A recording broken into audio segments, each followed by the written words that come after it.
Philly streets got a story to tell. Golden sun breaks the Liberty Bell. From the Trattoria to the stoop outside, feel good vibes in the city's pride. Fuji's Philly flair, oh, it's everywhere. Good news flying like hands in the air. Hip hop grooves with a twist, so rare. Fuji's Philly flair, we're living the care.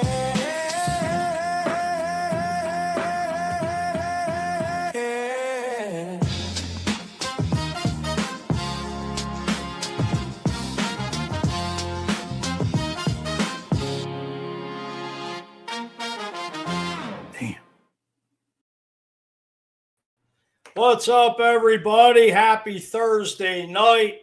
Welcome to Fuji's Philly Flair. I am Mike Fuji. Tonight, my guest is a lady that wears many hats, producer, former dancer of Dance Party USA, big Philly sports fan, Cherry Hill native, Ms Deb Whitcas. Welcome to the show. How are you tonight? I'm great. How are you, Mike? Thank you for having me on. Oh, my pleasure. Glad this show's all about Philly flavor. Love it. Philly flair. So I was just dancing with the music. I love your intro. That's a great Philly intro. Actually, Tom's partner, and I want to say thank you to Norton, came up with this fire song. It just I probably listened to about 20 times before you jumped on. Well, I'm excited to be here. I'm excited to talk all things Philly because I miss home sometimes, and it's always great to talk Philly. So you're out in LA, right? I am. Yes, I've been here. How long you been out in LA? 20-something years. Got here right before July 3rd, 2001. Right before COVID. Around September 11th, like that July before September 11th. So it was crazy, and I'm still here. I do go back and forth between here and Philly, but I'm mostly in LA. So your resume is like, where do you begin? I mean, you produced Dr. Phil, Jerry Springer, won 2 Emmy awards as you got behind you. Like, yep. Can you talk about Dr. Phil and Jerry Springer? Like, how did Sure. this all come about? It's funny because you really can't talk about Dr. Phil and Jerry Springer in the same sentence. But I'll kind of break them down. First of all, I love Jerry Springer is still to this day, one of the nicest men in the business I have met. May he rest in peace. I honestly owe my career to Jerry. If it wasn't for him, I wouldn't have been in the business, or would have had a harder time probably getting into the business. I originally met Jerry. I went to Elizabethtown College. As you said earlier, I was a dancer on Dance Party USA for a little bit, which I'm sure we'll get into later. Then when I was in college, I also did MTV's The Grind. And I was down on spring break, and The Grind was taping. And Jerry was also down there. He was doing Jerry Springer, Spring Broke, What Would You Do for $20? And basically one of the girls, I guess, got too drunk and one of the girls they casted, got too drunk and didn't show up to the show. So they knew me from being the dancer on The Grind. And they're like, Deb, what can we do? Like, what can you do? We want you on the show. And I was like, I don't know. I'm a cheerleader. I can do a split on 2 guys' shoulders and someone can, limbo underneath me or something. Right. And so, I'm cheerleader from South Jersey. I'm game, whatever you want, So, we did that. And then I tried to see Jerry after the show. Security wouldn't let me. But then later that night, it was our last night on spring break before we went back to school. And I went to Elizabethtown College, by the way, in E-Town. So right by Lancaster. So it would just so happen we ran into Jerry and Steve at the bar. And thank God I went out that night because I was actually going to stay in and read Shakespeare. I was going to stay in to study on the last night of spring break, which is crazy. And thank God my best friend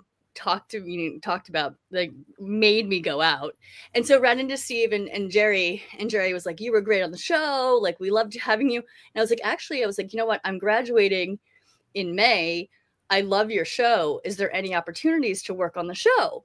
And he goes, you know what? There's a woman named Rhonda Funk. She does the internship coordinator. And why don't you, when you go back to school, I'll tell her that you talked to me and just say, see if there's any internships. And I was like, great, thank you so much. That's exactly what I did. Got back to E-Town, went to the High Library and just like looked up, how do I find this Round of Funk from the Jerry Springer Show? Sent her all of my stuff, like, the pink resume that I did, my video, all that stuff. And then she called me. And then she was like, if you have enough guts to go up to Jerry Springer on spring break and ask for a job, you have enough guts to work here. So I have got one internship available. You can have it if you want it. So Nice. That's how it all started.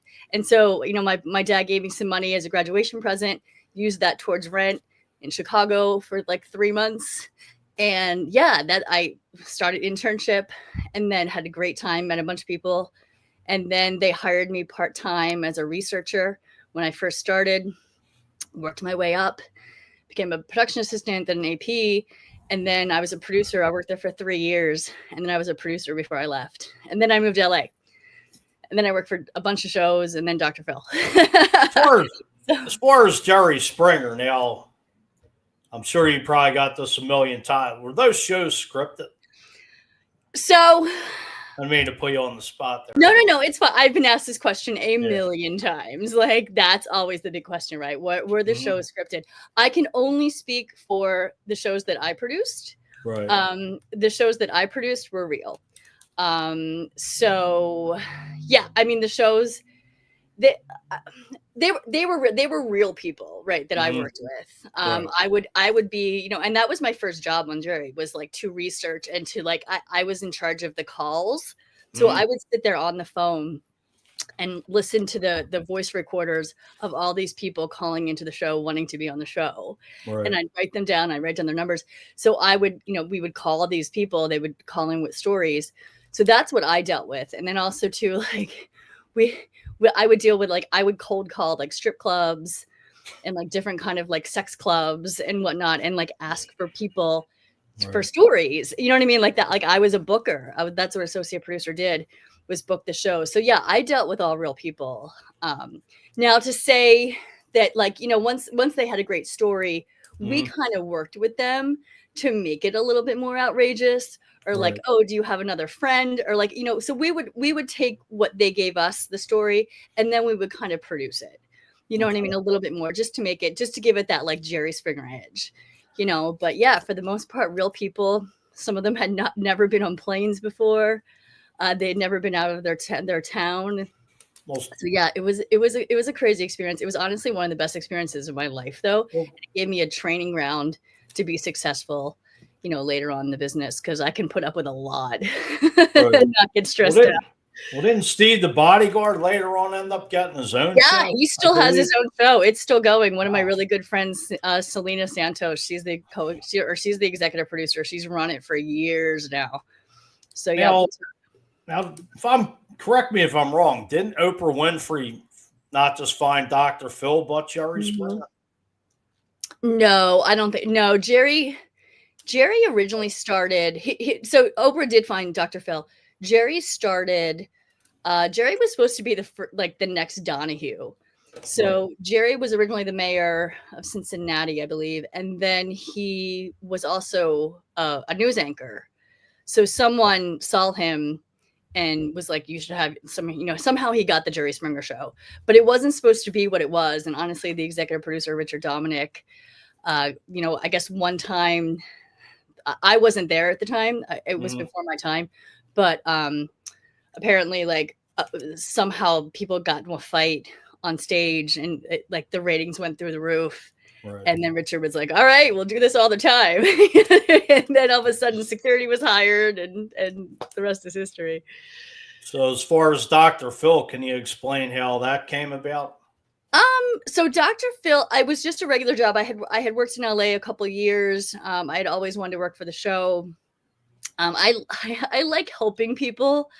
Sometimes at Jerry Springer, I felt like I wasn't, you know what I mean? It was more sensationalized. So I liked the fact when I got the job with Dr. Phil, like I felt like I was actually, producing for a purpose, and we would help people, that he would send people to, weight loss or to therapy, or so it was a little bit different than the Jerry Springer show.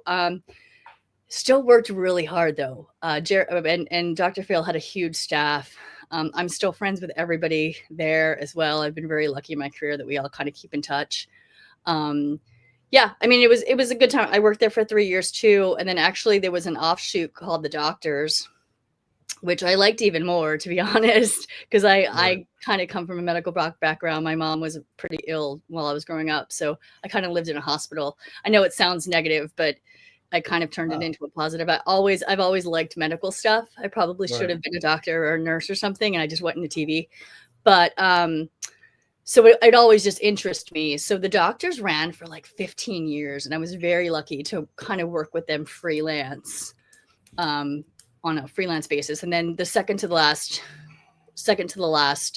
year for the show, I actually worked full time there. So that was great. And again, still to keep in touch with everybody. The show actually just came back in Dubai. So they're doing an international, The Doctors, and one of my friends just ran it. So I was very excited. I had to call her and say congrats. So I mean, you've worked for Fox, Amazon, CBS, MTV, ABC, just to name a few. yeah. Can you like just go back and just, when you were on MTV, to touch on that a little bit? Sure. So the MTV, it's actually funny you bring that up because I talked about it earlier today and I haven't brought up the show in forever. It was a show that I worked for. It was called MTV's Tail Daters. So it was a dating show on MTV where two people went on a date and then their friends were in this like bus behind them, and there was texting, didn't even exist then. It was pagers. The daters had pagers, and their friends would page them from the bus, like, say this, do this, say this, kiss her. Like, so I was the daters producer. So I was actually with the daters, and then there was another producer that worked in the bus to kind of work with the friends. So yeah, that was the show that I worked with MTV. And obviously I was a dancer on the grind too when I was in college, but from that spring break episode, which is now hysterical because my really good friend Adela Stirling was the host of the grind, or she was one of the hosts of MTV. She was a VJ. So she's super tight, and she helps me with the Blonde Blitz, which is now my podcast. Is that your current podcast? Yes. Your Blonde Blitz. Mm-hmm. Can you get into that? I mean, just sure. Absolutely. So yeah, I have my current podcast called The Blonde Blitz. We're on every Wednesday. We go live at 5 p.m. Pacific, 8 p.m. Eastern. Basically, it's a show. It's all things NFL. So it's a blitz of NFL coming at you. We've got headlines, interviews with current and former players, coaches. I just had on Tyrone Poole, 2-time Super Bowl champion last week, had Miles Adams, Detroit Lions, the week before. So there's always an interview. We also do hot takes from the week games prior. I have a couple different design segments. Mm-hmm. So Shay Holland, she's an HGTV designer. She grew up in the whole football world, so she loves it. And she mixes football and design together. And it's great. It's so much fun. Also have Mel, who she's a fashion designer. So she talks about like game day fits and what to wear. She actually came on and did an Eagles fit yesterday on the show. So then also I have a chef. Her name is Chef Virginia, Chef V. She is Von Miller's personal chef. She also works with some different clients in the NFL, and she's just on to like talk about like healthy tailgating food, right? Like we all have fun, we all watch the games, we all tailgate, and like we don't want to eat crap. You know what I mean? Right. So she's there for that. And then also have sports betting. Alex White is a third generation's handicapper, grandfather, dad, her. She's fabulous. She's in Vegas. Also have a sports comedy segment. We talk about I'm a couple ladies. One of them, they're all kind of in sports too. One of them was the MC of Magic Mike for years. Okay. Also have a segment on fantasy football. And then, nice. The fantasy thing is really popular. And then also I have a tarot card reader. It's called the Power Deck. Mm-hmm. And Carrie kind of looks at the cards and says who's going to win the game and like why. So she kind of like is an astrologer. And then finally, Ben Troop has been with me for 2 seasons. He's a former tight end for the Buccaneers and the Buccaneers and Titans. I'm sorry. He's a Falcons fan. So he does game picks with me. So we just go over all the games and who we think are going to win and like who's favored. So that's it. So yeah, it's just, it's jam packed. And like yesterday, obviously tons of injuries right now in the NFL. So Brian from the Injured List podcast, he came on and we just kind of went over all the injuries and what it means for the season. I actually got a clip here that I guess I can announce it here. But so Blonde Blitz did get media credentials for NFL for the Super Bowl. So yeah. Congratulations. Thank you.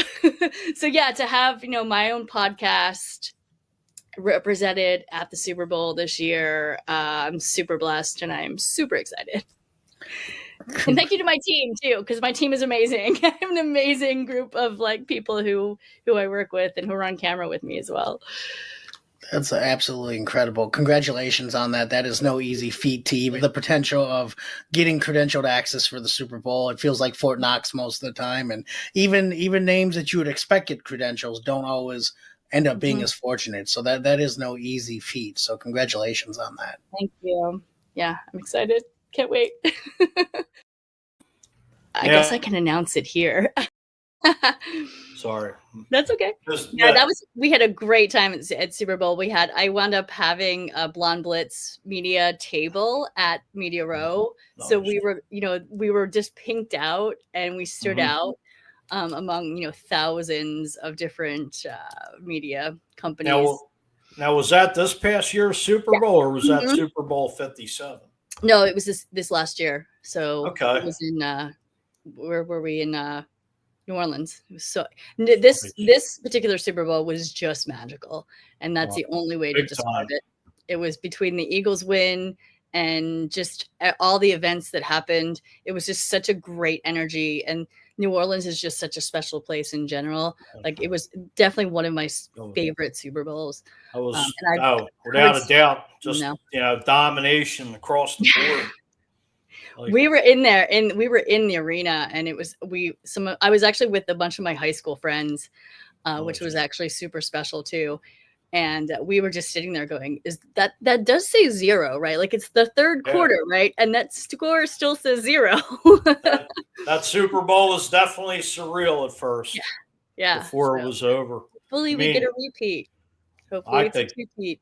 Got a great shot, I think. I mean, it's better to be lucky than good after this past week's win. As long as they don't play like they played in the first half of the Rams game, they play like they played in the second half, we're good to go. I think they got their work cut out for them this week. They do.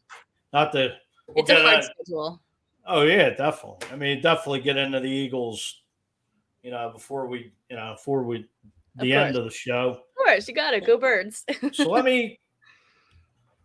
I saw a list of people that you interviewed during your career, and you've interviewed Pete Rose, Rod Woodson, Ron Jaworski, and Rick Mahorn, just to name a few. Now I love Rick. Bad boys with Charles Barkley in the early 96ers. And I asked him about that because they were enemies. Right. And then I was like, what was it like when you had to go play with your enemy? He's great.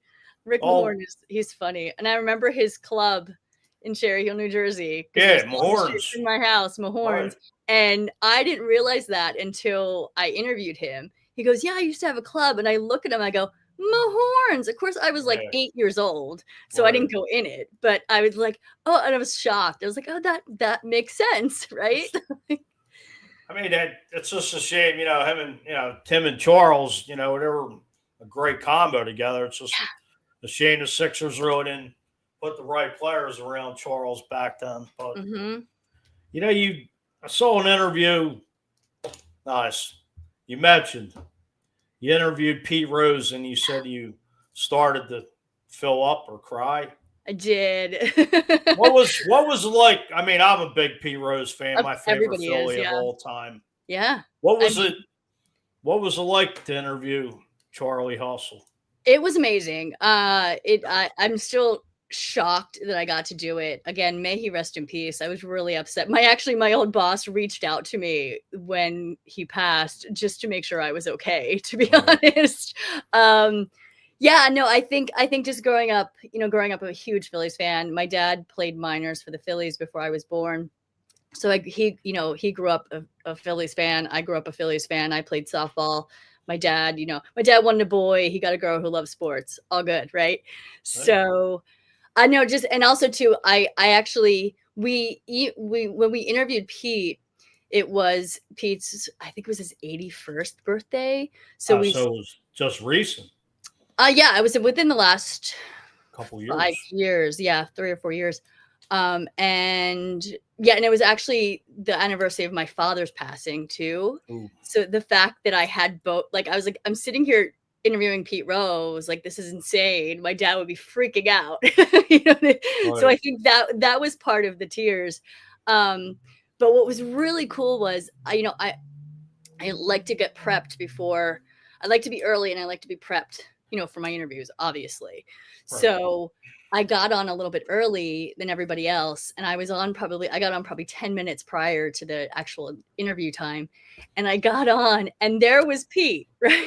So it was Pete and I for 10 minutes just BSing about the Phillies game that we had watched the night before. And then finally people started, kind of coming onto the feed, and we started the actual interview. But it was so neat to just be there with him for 10 minutes, just him and I just talking like regular people and talking about sports. And it was super cool. And then another moment that stands out in my mind, he originally came on the podcast or on the interview with a Cincinnati Reds hat. Oh, and midway through the interview, he knew I was a Phillies fan. And so he's like, Deb, I got something for you. And he ran and got his Phillies cap and changed it and put it on just for me. And then I was like, wait, I got one too. And I ran. Thank God I had all my Philly stuff right there. And I grabbed the Philly hat and I put my Philly hat on. And so we were both there in Phillies hats. So it was just a really special moment. I wish I actually had it. That's great. I mean, it's, a shame of his passing just recent. And, Pete, he made his mistakes. He went, it's a shame they'll, of course, kind of figured they put Pete in, or on the ballot at some point. Which, they have to. And I did ask him that question. I did ask him, I asked him that question, do you ever think you'll make the Hall of Fame? And at that point, his answer was, I'll make it when I die. That's literally what he said. And he knew it. And that's probably what's going to happen. Others have made mistakes too. I mean, and of course, I mean, he still holds records. He's in, they have someone in a bunch of records for MLB. He deserves it to be in. Yeah, he made some mistakes, but we all make mistakes. I believe nobody will ever break that hit record. There's no way. No, not at all. I mean, he was special, and he looked up to Babe Ruth. That was his idol, and yeah, he loved baseball. I mean, we sat there and talked for 2 or 3 hours, and I could have talked to him for 6 more. Oh, I'm sure, because I mean, the guy did play the game like it was the 7th game of the World Series. I'm sure it didn't matter if it was, exhibition bat was what we called it growing up. Preseason games. He just loved ball. Big time, and it's just the fire the guy had. I mean, look at the way he played. He was the catalyst to get that 1980 team over the hump. Yep. I mean, absolutely. Schmidt was the leader, but Pete put the icing on the cake. Absolutely. Now you got me getting a little fired up. I just love Pete. I mean, the second, 2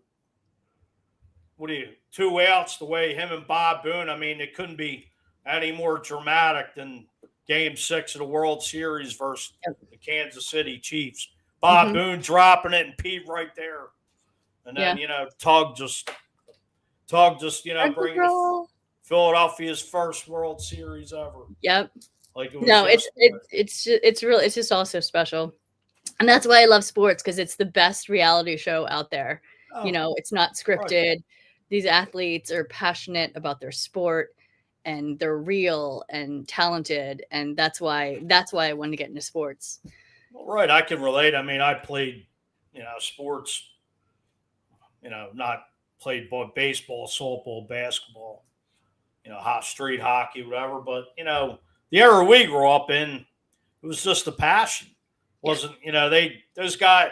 I mean, those guys today weren't making the money that all these athletes get. And Pete said that too. Pete was like, I feel like now it's all about the money, where back then it was just about the game. Well, of course. I mean, it was, just the passion of it.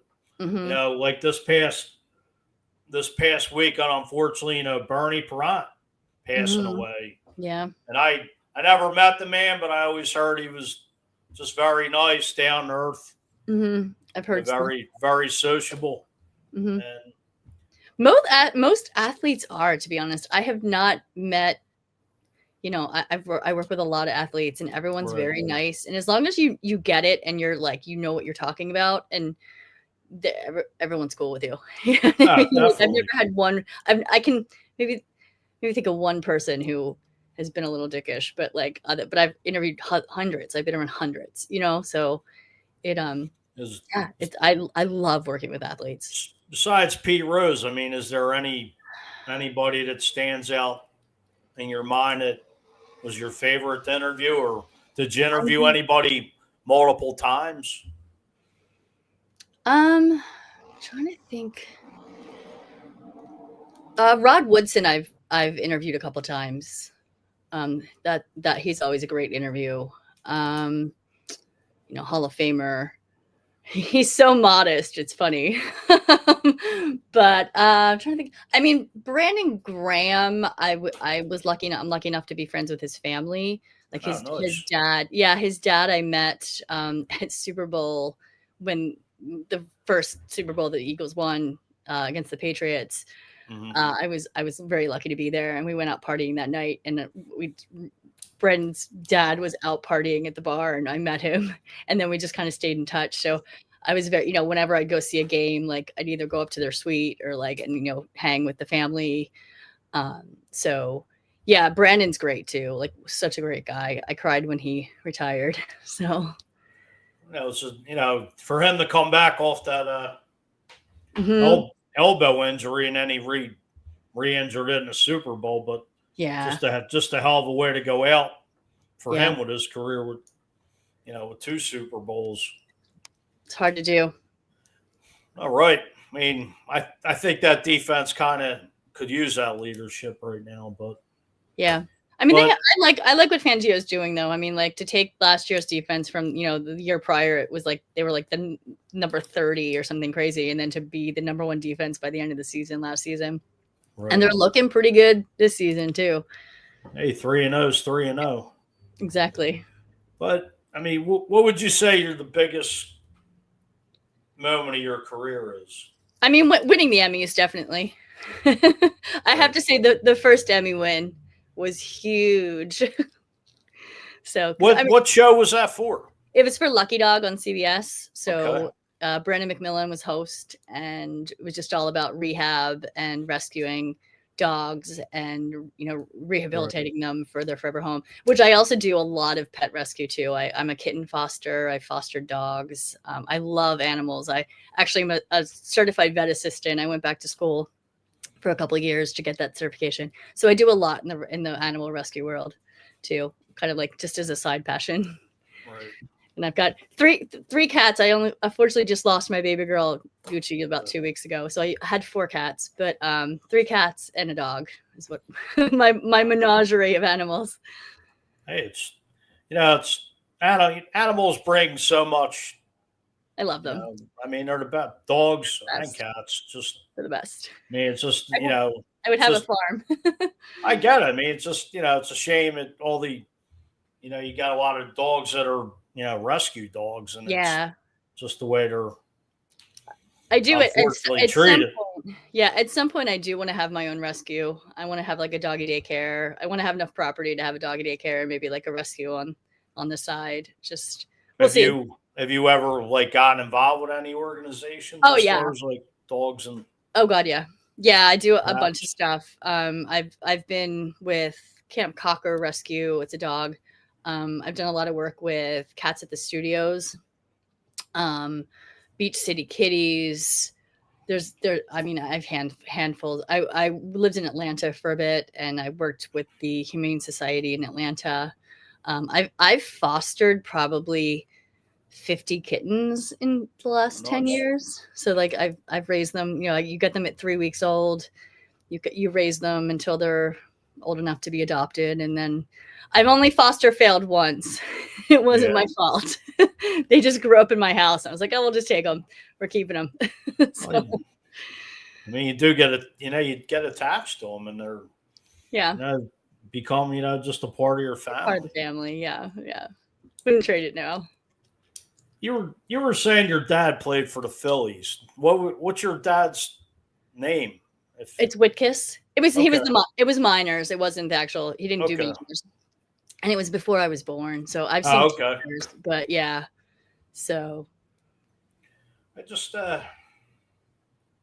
sorry, you're okay. drawing a blank now, and just to touch on the Phillies before we get out of here. What's your taking us going into Red October here? I mean, they're doing great, right? I mean, this kind of always happens at Philly sports, though. You get so excited, you get so like hyped up, and then they don't clinch it, except for the Eagles clinched it last year. I mean, I just saw that the Dodgers clinched the West, right? So, yeah, I mean, they're doing great. To be honest, I've been so engulfed in football that Right. I haven't really, watched a ton. And unfortunately, my summer trip got cut short. So I had to come back to LA because my cat got sick. So I didn't get a chance to even catch a game. And then when they played the Dodgers, I unfortunately was super busy and couldn't make it out there. But I mean, they're doing great, and hopefully they make it all the way. That would be great. I'll definitely start tuning in once the playoffs start. Oh, yeah, right. Next Saturday. Yeah. So. Oh, I think it's do or die now, because this group I believe is coming to the end, because Yeah, they're getting a little older. the window is. I mean, I think they got a great shot at going to series. Yeah. At the start and pitching. I mean, it's a shame with Zach Wheeler. Mm-hmm. Luckily they caught that blood clot. Mm-hmm. But I think they got a great shot in the National League. Yeah. And it's you got to get Harper on board after the season, but it's definitely going to be a great run with Red October. And Yeah, it's always fun. And it's always fun to have the Phillies playing and the Eagles playing at the same time. all right. It's always a good time. Especially now you're getting into. I can't even believe it's week 4. Not to touch on the football. It just flies by, but it's you get the best of both worlds, and hopefully the Sixers and the Flyers can Phillies and the Eagles can rub off on those two teams as well. Exactly. Now, I was going to mention about now when the Eagles go out I believe they're playing the Chargers. And the Chargers, yep, December 9th. I will Will you be at that game or covering it? Yeah, I will be at the game. I already have tickets. I've got VIP tickets there. I cover the Rams, so I would have been if the Chargers are a little bit harder to break into their media department, to be honest. I know the person who runs it. We've had some different conversations, but yeah, I'm at the Rams facility like once or twice a week, and covering practices and interviewing the guys in the locker room and such. But yeah, for the Chargers, I'm not quite there yet. I'm sure I'll be at the game. I'm sure you were. I'm sure you couldn't say anything after the Eagles won this past.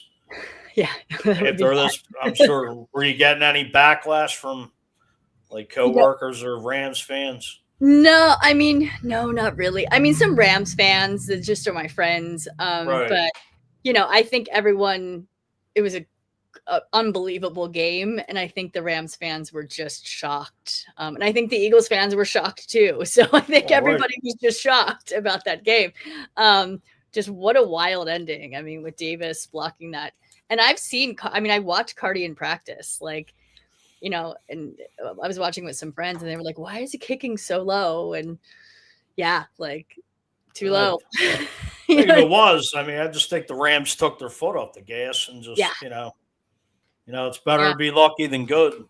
I thought right. I thought that, to be honest, I thought they were going to steamroll the second. Like they've been talking about this game for a while. Like Jared Verse during the summer, I interviewed him at a Dodgers event, and they had just gotten back from Maui, and he was like, he's like game three, and I didn't even know that Jared was from the Philadelphia area. He's from Bloomsburg. But he doesn't like the Eagles. Like like green and white apparently makes him sick. so yeah, I just think it was fun. Like they were definitely out for revenge. No one would admit it though, because I asked the question. Just to touch on the LA fans. Now, I always heard the Dodgers fans show up at the Dodgers Stadium late. Is that true? Not late. Later in the game. Not really. Nah. No. Forgot I asked that. Yeah, no. And Rams fans are legit. Like Rams fans they're the fans that have, were with the Rams before they left. Before they left for St. Louis.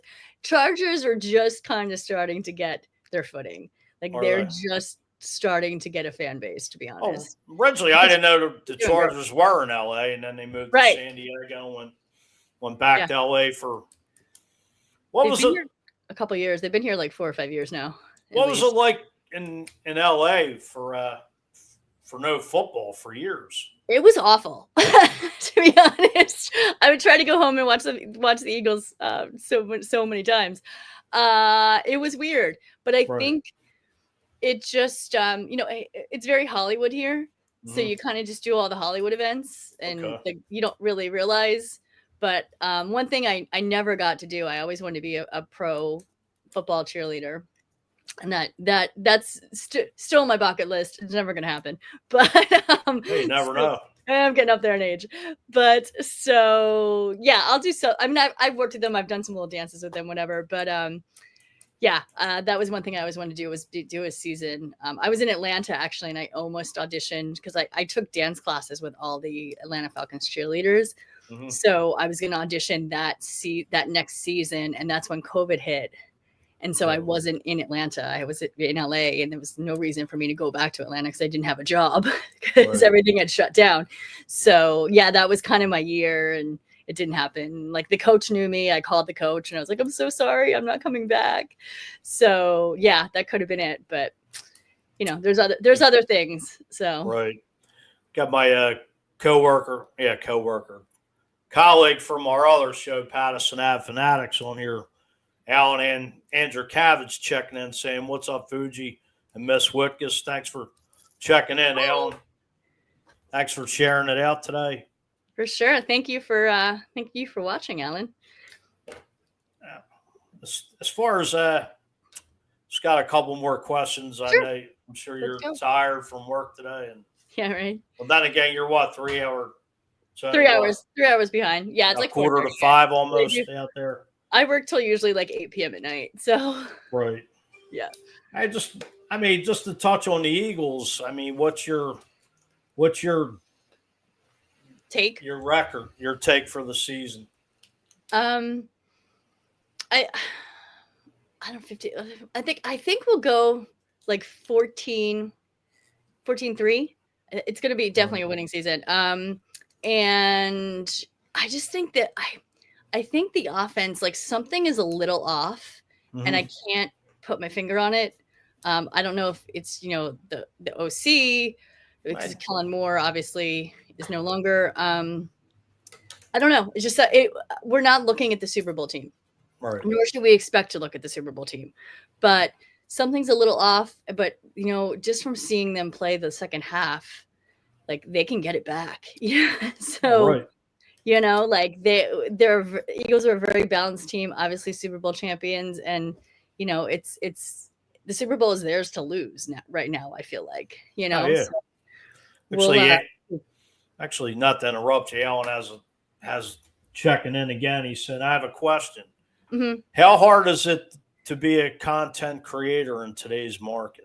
It's tough. I have to say, and to be honest, I never came into this wanting to be a content creator. It just kind of happened. Right. Because, you get, I really, my ultimate goal, and it still is, NFL media, ESPN, CBS Sports, NBC Sports, being a sideline reporter, being a host of one of the shows. So that's still the ultimate goal. But in the meantime, love the content creation. It's hard. It's a full-time job. So it's hard when you have a full-time job. I actually have two because I'm running 2 TV shows at the moment. Wow. And then plus doing sports on the side and having your own podcast and such. It's a lot of work clipping, taping the content and then also clipping everything up.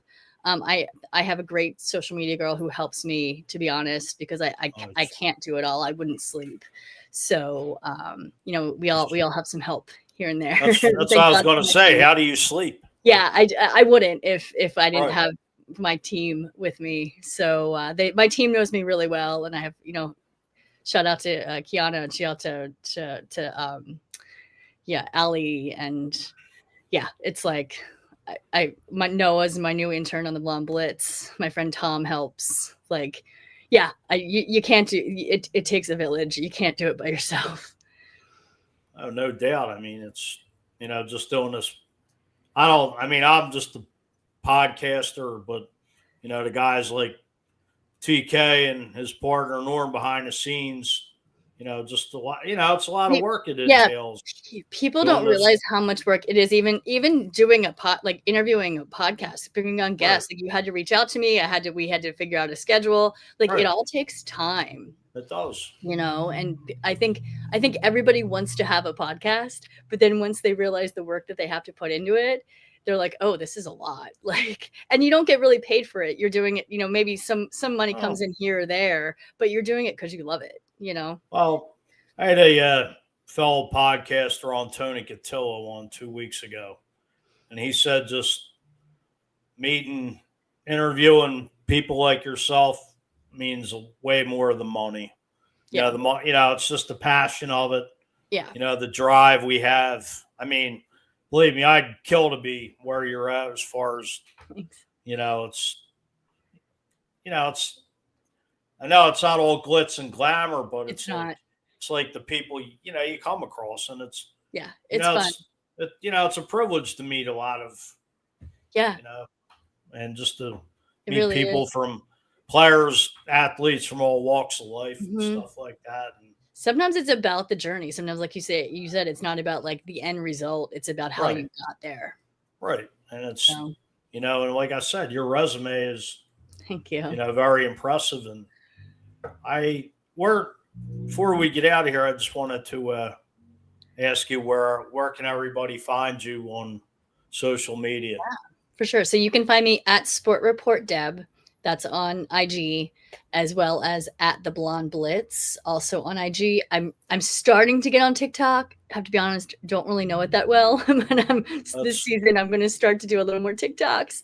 And then LinkedIn for business, Deborah J. Whitcas. Can't even say my own name. So that's how much I've talked today.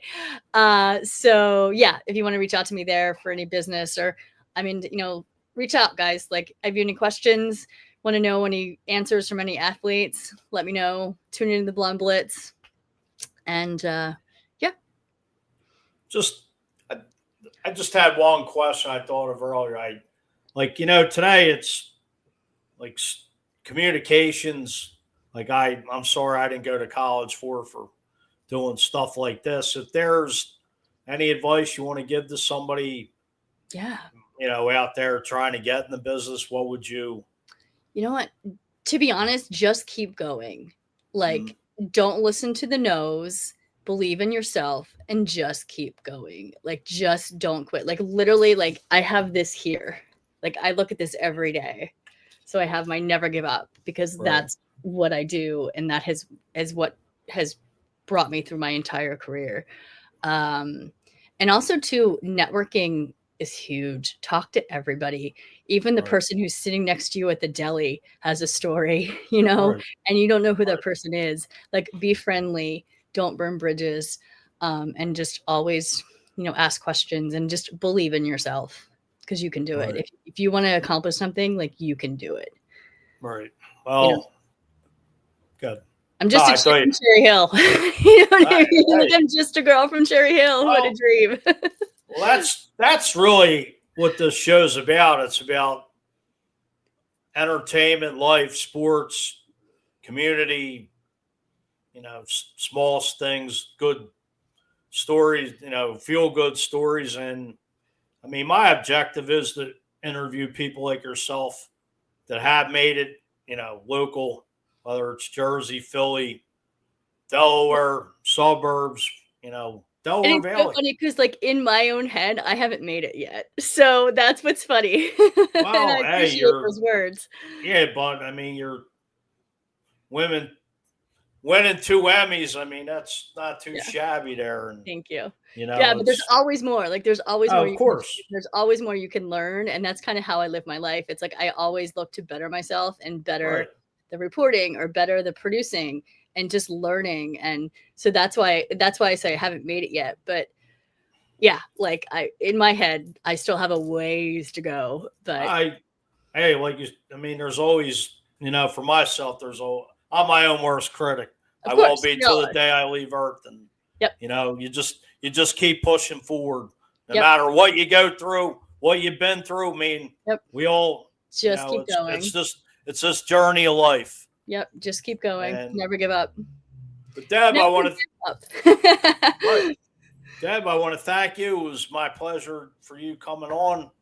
This Thank was you for your awesome. time. Thank you. I appreciate,